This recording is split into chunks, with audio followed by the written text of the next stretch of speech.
నమసభాయై సప్తచక్ర సంచార చిదంబర ధగద్ధగిత యోగ దిగంబర శుద్ధ సిద్ధ శతఖండ అఖండ ఇంటర్వెల్ సీన్లో వచ్చే సాహిత్యం ఇది.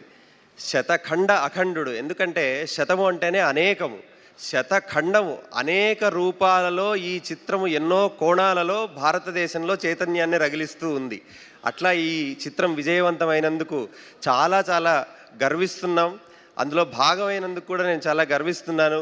గొప్ప చిత్రాన్ని తీసినటువంటి బోయపాటి శ్రీను గారికి, నిర్మాతలకు, బాలకృష్ణ గారు, ఆ బాలకృష్ణుడు ఆనాటి యుగంలో వందల మంది రాక్షస సంహారం, అంతమందిని రాక్షసులను సంహరించి ధర్మ సంస్థాపన చేసినటువంటి బాలకృష్ణుడు మళ్ళీ ఈ యుగంలో బాలకృష్ణుడిగా మళ్ళీ ఈ రూపంలో అఖండ రూపంలో మళ్ళీ భారతదేశంలో ధర్మము గురించి, దేశము గురించి చెప్పేటువంటి ఒక అపురూపమైనటువంటి ఘట్టాన్ని మనం అందరం చూస్తూ ఉన్నాం.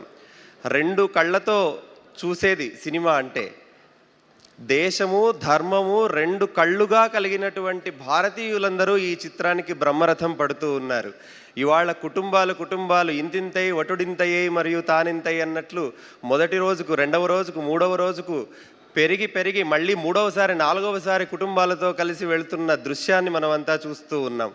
అటువంటి గొప్ప సన్నివేశం భారతదేశంలో ఈనాడు చోటు చేసుకుంది. వెండితెర మీద సనాతన ధర్మాన్ని బంగారు సింహాసనంపై కూర్చోబెట్టిన చిత్రం ఇది. అట్లా ఈ చిత్రాన్ని చూడాలి. ఇది సినిమా అనడం లేదు, ఎందుకంటే ఇది సినిమా పరిధిని దాటిపోయింది. ఇది భారతదేశము యొక్క ఉత్కృష్టమైన ధర్మ స్వరూపము. ఆ స్వరూపాన్ని చూడాలి అంటే తెర మీద చూడాలి.